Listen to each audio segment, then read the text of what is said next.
All right. Well, Michael, thank you for joining and being able to share your expertise with our community. I'm excited for myself to learn. I feel like it's always kind of a little free consulting here for myself, but also for our community to learn what does it look like to do profitable networking. So first, will you kind of tell us who you are and then, yeah, kind of bring us into this topic? Sure. So my name is Michael Whitehouse. I am the guy who knows a guy based here in Southeast Connecticut. And I got into this. People ask, how'd you get to be such a great networker? And I said, I'm not good at anything else. So I had to be good at connecting people. But that's half a joke, but half true. I first arrived in Groton, Connecticut here. I didn't know anybody, had no job, no business, nothing to sell. And I started going to networking events. And the only asset I had was the other connections I'd made. So I would start meeting people and make introductions to other people. And before I knew it, and I mean like 3-4 months later, I'm meeting CEOs, mayors, chairmen of the board, executive directors, the people who are running the county, running the area. I was getting to connect with no background, fresh off the turnip truck. And it was because I was making these connections. And within a year or two, I realized I was doing something repeatable. There's nothing special about me. Now, my extroverted nature is why I stumbled across it. But once I was doing it, I didn't have to be an extrovert to do it. Anyone could do the same thing I was doing. And so that's how I wrote my first book, which is this one here, The Guy Who Knows a Guy. Here it is. The Guy Who Knows a Guy, which it tells that story and also teaches through that. And then 2020, things went online. I was able to take that out of, Southeast Connecticut is not a big place.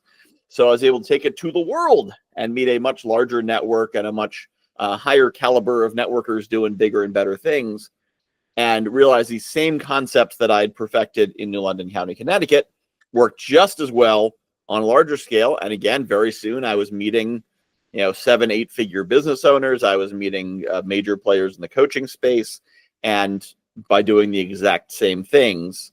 And the main key to it, and I'm sure we're going to talk about this more, is seeking to deliver value to everyone I meet. Every time I meet someone, is how can I make them better off? Because that's the core of sales. How can I make you better off in a way that makes you give me money for it? But sometimes you don't give me money. Sometimes I just make you better off. And then maybe later you come back and give me money. So that's the basic principle. Start from how can I make you better off and worry about the rest later.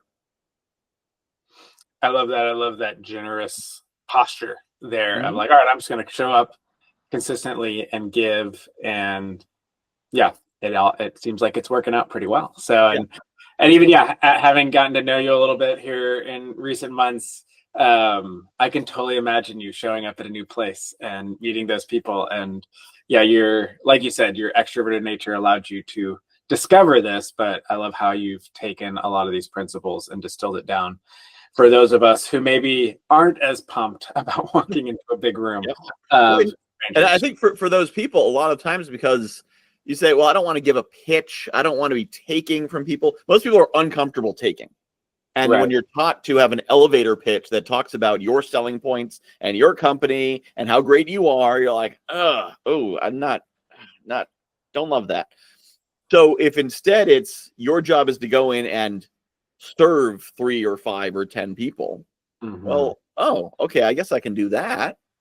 How? Well, make an introduction, teach them something, share something with them, find some way to make 3 or 5 or 10 people better off. That's your mission. Yeah. Oh, that sounds like fun. That doesn't sound awful and uncomfortable. That sounds good. And I think so people are torn between, well, I want to be good and giving, but I need to be profitable. I need to make money. And what I teach is means taking. They're the same. Which is wrong, but it's not about altruism or being Mother Teresa or living a vow of poverty.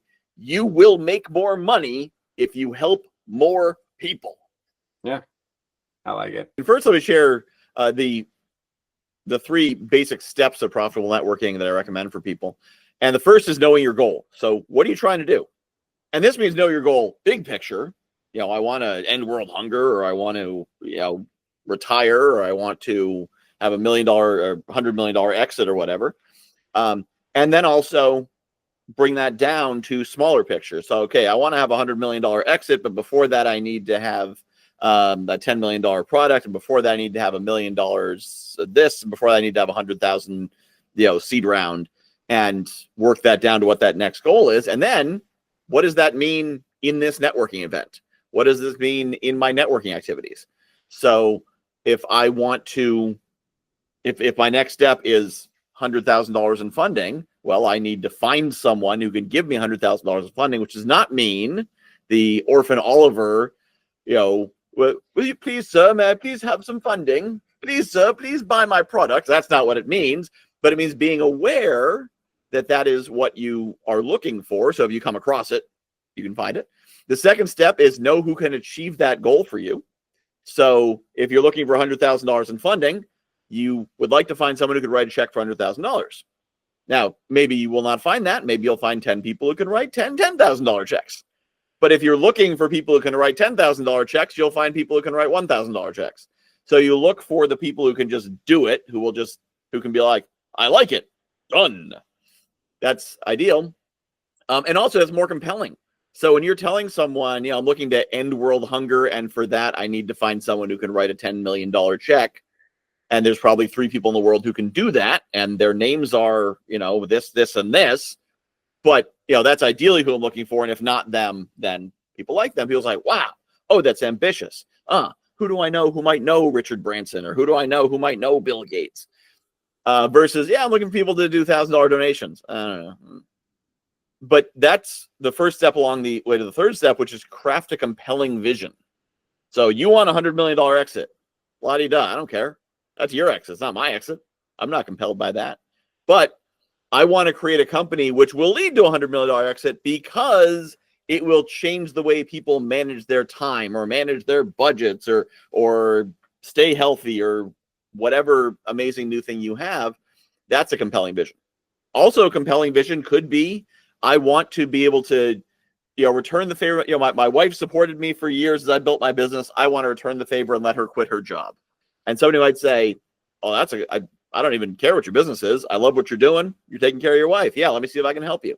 It's somehow create a compelling vision so that your goal, which is exciting to you, is now exciting to them.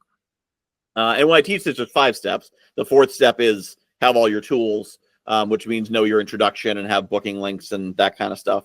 And then the 5th step is always moving forward. So everything you're doing, you don't say, all right, so I'll call you later to see what we can do. It's at the end of the call, you book the next call or do the next thing or whatever it is. So those are more tactical things, but I'm going to focus on those 3 as we go through the different stages, because that basic concept of know your goal, know who can achieve your goal, and craft a compelling vision that is compelling to the network and the people who can achieve it and all that, that basic structure will take you a long way. Business can live in sustainability for their entire existence. It's a good place to be. It's sustainable. You're sustainable, profits are growing. But sometimes people want to move through the next stage, which kind of like adoption was a transitional stage up to sustainability.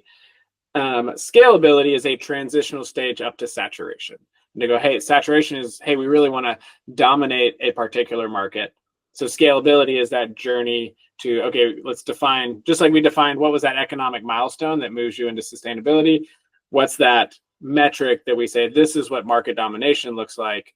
And, that could be geographic, that could be in a particular industry. There's a lot of ways to define that, but you go, this is what we're going for. And scalability is that journey upward towards that, where you're expanding your reach, you're expanding your sales, but you're trying to also maintain the quality, preserve that quality along the way. So there's a lot of ways that scalability feels like adoption, but it is obviously the business is at a different maturity level. Mm-hmm. Are there ways in that stage that maybe networking shifts a little bit? Or in that stage too, you may have, you're not like a solopreneur, networking. You are probably engage. You have multiple people within your business who are networking on the business's behalf, very likely. So like maybe even speak to that a little bit. Yeah. So at this point, now you're moving from getting some clients to creating a movement of some kind.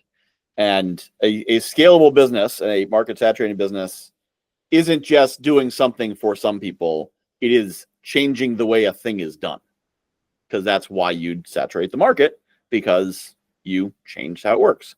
And presumably, if everyone is paying you and not someone else, is because you do it better. And if you do it better, you probably made things better.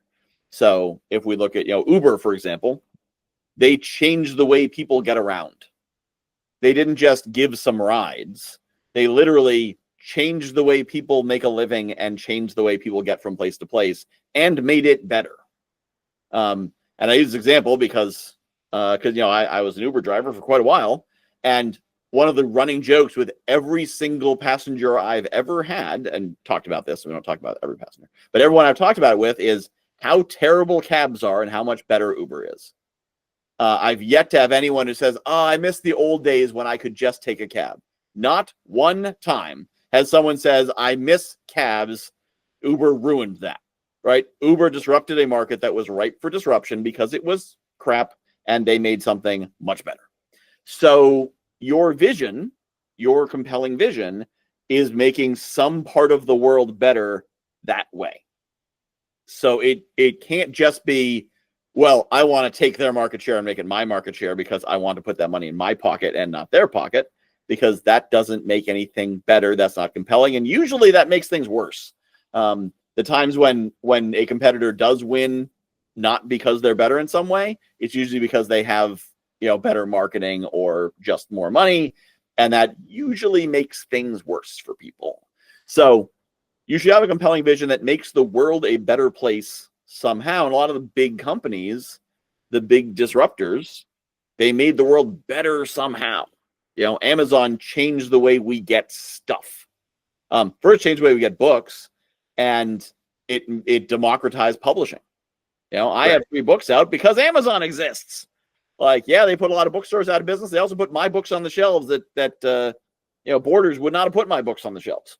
Mm-hmm. So thanks to Amazon, now I can do that. Now this is maybe controversial, so let's not dive too much into how that affected the industry.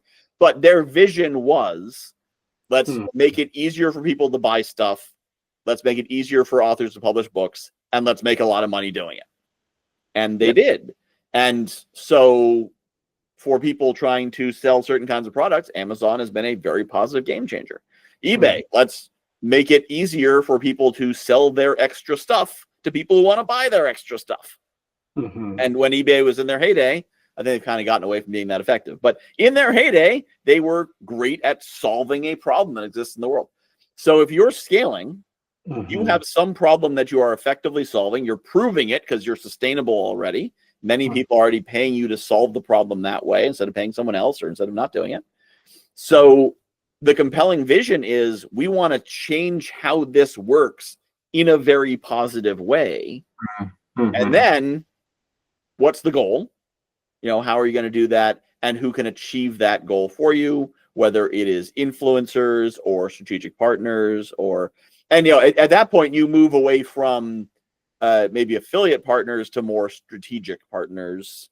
So it's not just they promote you to the email list, but it's bundling products together. It's co-branding. It's those kinds of things at a higher, bringing it to an adjacent market. Hey, you serve this market. Let's do that part. Or we both serve these. Neither of us serve this. Or can we access together? Yeah. So it's looking for those things, but it's still fundamentally, what is that goal? Because here's the thing too. Once you're into that scale space, is you are in rare air. So your company is one of very few doing anything like that. And if you explain it well, then anyone who meets you is going to say, wow, that's really cool. And then you say, yes, we are doing this mission. We have a mission to change the world in a positive way. And you can help. And you can help by simply introducing me to anyone who meets this description. Yeah. And if they discover they do know someone who meets that description, they're going to say, ooh, bingo. I win. I'm going to make that connection for you because I'm awesome. How cool would it be if you'd been in a position to make an introduction for the founder of Uber that got him into Austin? It'd be really cool if you managed to monetize that somehow. But even if not, Just be like, yeah, I met him way back, and I connected him to the owner of this other company, and yeah, I was part of that. I don't know if he remembers it, but I was there. That was me. I was there. Yeah. Yeah. There's a unique opportunity for people to be a part of those powerful journeys. I really liked, Michael, how you described, that you are trying to change the game in a sense, and that really resonates. Because if you're taking over, it is like, or you're trying to say, hey, let's do this different. Like this has been done, or you're doing something entirely new, where you're reshaping, you're creating a new category. But yeah, to a large degree, it's usually you're like, hey, we want to do this better. We want to democratize something. We want to make something easier. We want to make it more accessible. We want to bring that same promise without all the pain, whatever that is. And so it does seem like where earlier on we were even talking about like, hey, you might be tempted to be like, and I'm looking for people who want to buy the thing versus like people who have an audience of people who want to buy the thing. Even to some degree now, it kind of feels like it, not that you don't want some of those people with audiences, but like you said, you're looking for strategic partners. You're also maybe like, who else has this kind of flag that they're waving, that they're saying we're a change, like who are people maybe who run a podcast that are also trying to change. Like if your business was about clean energy and you're trying to be dominant in a specific state, but you're like, hey, who else is talking about this? Even if they don't talk to people in our state, we just want to be known as the people who do this. And we believe that reputation is going to bleed over into this particular market. Is that even a piece of this where you're maybe doing some like ideological, like networking sense? Yep. And that's a really good point you made about, not worrying about who's in what market. So if you're in Texas and you only serve Texas now you may never get out of Texas, but you might. And if you connect with someone who's in Ohio and they really like what you're doing and they're like, oh man, I wish that was in Ohio. Why is it only in Texas? Well, it's only in Texas. It's not worth the trouble for us to get licensed in Ohio and blah, blah, blah. They're like, well, could we franchise it? You never know what opportunities will present if you meet someone who's outside of your market. And worst case scenario, you had a conversation, nothing came of it. You got on a podcast, nothing came of it. But if you limit yourself to specific audiences, specific geographies, specific things, then you'll never know. But you never know. Somebody might, somebody at the far end of the bell curve of enthusiasm for your product. That's the thing in sales, like the concept of the fish who jump in the boat. There's not many, but you want to make sure the boat's uncovered. So if the fish does jump out of the water, it gets in the boat. Yeah. So give them that chance. Oh, sorry. Yeah, I was gonna say, give those people that chance to, because also you also never know. It's amazing how many connections I've made where I met someone in Calgary, Alberta, who introduced me to someone in Hartford, which is an hour away. So you never know who knows who, and you never know, what connections could be made where. So, but the ideological alignment is what really matters. That they're excited about what you're doing. And they're thinking, how can I help you? And if you support them, they're going to be more excited about what you're doing because they like you better. Yeah. Well, and even to leverage that fishing metaphor a little bit too, it probably is not just limited to the scalability stage, but all along the stages, you probably want to cast that net a little wider than you can kind of perceive where the fish are, which is what you do if you're ever trying to do a casting net. You're not just like, there's a fish, I'm just gonna throw it at it. Yeah. You're not trying to clock the fish with the net. You're trying to surround the fish. And so in the same way, while we're saying, hey, don't be limited by your scope, probably even in those earlier stages, you might be like, okay, I'm pretty sure my audience is in there or adjacent, but I'm still okay kind of casting a little broader of a net than I can perceive how this will play out. Because wherever you are, you haven't been further. And so you're kind of learning that and you're validating that as you go. So as we've gone through all these different ones, Michael, is there kind of anything you'd want to, as we wrap up, kind of recap as we think about not just networking, but really profitable networking? Like how does networking help you grow your business and help you grow your impact and your influence? Anything you want to kind of recap with here? So the first step is always to be seeking to provide value in every step in the process, beginning to end, because by doing that, it will get you into more productive conversations. It'll get you to talk to better people. It'll get people saying nice things about you in rooms that you're not in. And it eliminates that stress of, what should I say? You should say the thing that helps the person you're talking to. So if you're always thinking in that perspective, also then people aren't going around their guard up because they know that you're always trying to get an angle. You know, they know you're trying to help them. And you get that reputation as being a good person who's trying to do good for people. And then they're going to want to do good back. And then that basic group, know what your goal is. And this is not just for networking, by the way. This is for everything. When I do coaching, doesn't matter what someone says, hey, how do I blank? My first question is always, why do you want to do it? In other words, what's your goal? So I want to do more networking. Why? What's the reason for it? What's the goal? What do you want to get out of it? And then who can help you achieve it? And then compelling vision. In other words, what's the thing that they will find interesting, not the thing that you will find interesting. So take what you're doing, make it interesting for them, which is kind of comes back to that value thing. Value is thinking about what makes this interaction good for them. Compelling vision, what makes this interesting for them. So trying to place yourself out of your shoes and into their shoes is going to make it much more effective. And that's how you avoid being the pitchy guy who's just coming in and saying, check out my amazing product. Hey, you're looking to sell a house? Because I'm a realtor and I can sell your house for you. But like, no, I'm really not. No, thank you. So, but it's always about providing that value to everyone you can, as readily as you can. And at every level, knowing what you're looking for and knowing there is someone in the world, in almost any situation, there is someone walking the earth who can give you what you need. You just have to find them and make them like you enough to give it to you.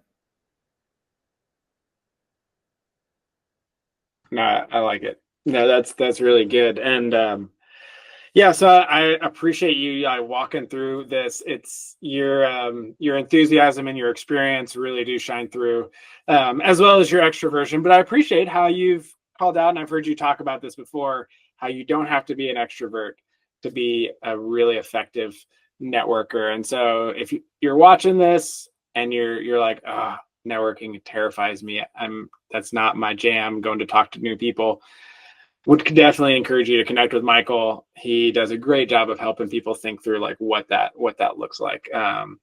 I'm kind of like an ambivert personally, so I can there's times where I'm like, yeah, and then there's like, how do I talk to as few people as possible?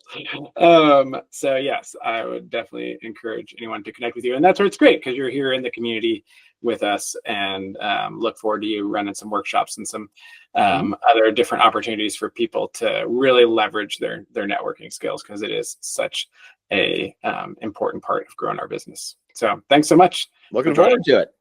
Yeah. Thank you.